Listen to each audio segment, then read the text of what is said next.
लेकर बीजेपी की आज एक और अहम बैठक होने वाली है। दिल्ली में आज महाराष्ट्र कोर ग्रुप की बैठक होगी और साथ ही यहां पर भी नाम फाइनल किए जाएंगे। और इसी को लेकर महाराष्ट्र से तमाम जो नेता हैं वो आज दिल्ली में पहुंचने वाले हैं। महाराष्ट्र कांग्रेस के नेता भी आज दिल्ली में मौजूद रहने वाले। आला कमान के साथ में कांग्रेस नेताओं की बड़ी बैठक आज दिल्ली में होने वाली है। तो बीजेपी और कांग्रेस दोनों ही पार्टियों की महाराष्ट्र चुनाव को लेकर के बड़ी बैठक होने वाली है। आज मंगलवार को महाराष्ट्र में और झारखंड में होने वाले विधानसभा चुनाव का ऐलान भी हुआ। आपको दिखाते हैं रिपोर्ट में पूरी डिटेल। कुछ तो लोग कहेंगे लोगों का काम है क्या, हम उसकी बिना चिंता किए आगे बढ़ते हैं, अपना काम सशक्त तरीके से करते हैं, आपको विश्वास दिलाते हैं। थोड़े शिकवे हैं, थोड़ी शिकायतें हैं। जम्मू कश्मीर और हरियाणा में सफल चुनाव कराने के बाद भी ईवीएम पर सवाल उठे, लेकिन चुनाव आयोग ने उन आरोपों को पीछे छोड़कर नए मिशन की शुरुआत कर दी है। चुनाव आयोग का नया मिशन है महाराष्ट्र और झारखंड का चुनाव, जिसका बिगुल बज गया है। जी हां, महाराष्ट्र में विधानसभा चुनाव का बिगुल बज गया है। मंगलवार को मुख्य चुनाव आयुक्त राजीव कुमार ने प्रेस कॉन्फ्रेंस करते हुए विधानसभा चुनाव की तारीखों का ऐलान कर दिया है। Date of poll in Maharashtra would be 20th-11. Counting would be on 23rd, 11, 24, and you will notice that date of poll is Wednesday. Maharashtra के सभी 288 सीटों पर एक ही चरण में वोटिंग होनी है। महाराष्ट्र में कुल 9 करोड़ 63 लाख वोटर्स हैं। इसमें 4 करोड़ 97 लाख पुरुष, 4 करोड़ 66 लाख महिला और 1 करोड़ 85 लाख युवा वोटर्स हैं। पहली बार 20,93,000 वोटर्स मतदान करेंगे। 85 साल की उम्र से अधिक के मतदाता घर से वोट डाल पाएंगे। महाराष्ट्र के बाद बात झारखंड चुनाव की, तो इसका भी ऐलान हो चुका है। झारखंड में 2 चरणों में चुनाव होंगे।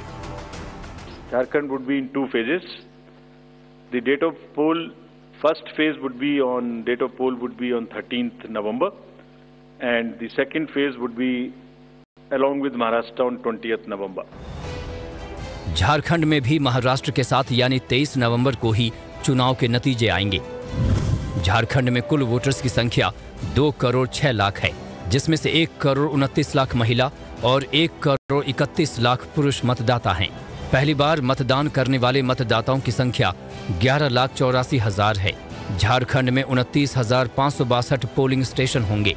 चुनाव के ऐलान के साथ ही सियासी हलचल तेज हो गई है। देखिए इन तस्वीरों को। झारखंड चुनाव को लेकर राजधानी दिल्ली में बैठक हुई।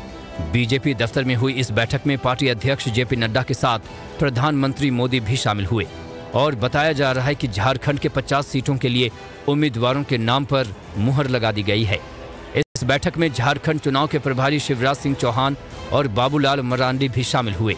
तो वहीं महाराष्ट्र की बात करें तो आज दिल्ली के बीजेपी दफ्तर में महाराष्ट्र कोर ग्रुप की बैठक होगी। इसके बाद बीजेपी की केंद्रीय चुनाव समिति की अहम बैठक होगी। सुबह 11 बजे मुंबई में महायुति की जॉइंट प्रेस कॉन्फ्रेंस होगी, जिसमें मुख्यमंत्री एकनाथ शिंदे, उप मुख्यमंत्री फडणवीस और अजित पवार शामिल होंगे। चुनाव के ऐलान होते ही मुख्यमंत्री शिंदे ने सुनिए क्या दावा किया है। कधी न झालेला विकास आम्ही केलाय, याची पोचपावती या महाराष्ट्रातील जनता दिल्याशिवाय राहणार नाही आणि महायुतीचं सरकार पूर्ण बहुमताने या निवडणुकीमध्ये येईल। एक तरफ सीएम शिंदे जीत का दावा कर रहे हैं, तो दूसरी तरफ कांग्रेस ने भी अपनी तैयारी तेज कर दी है।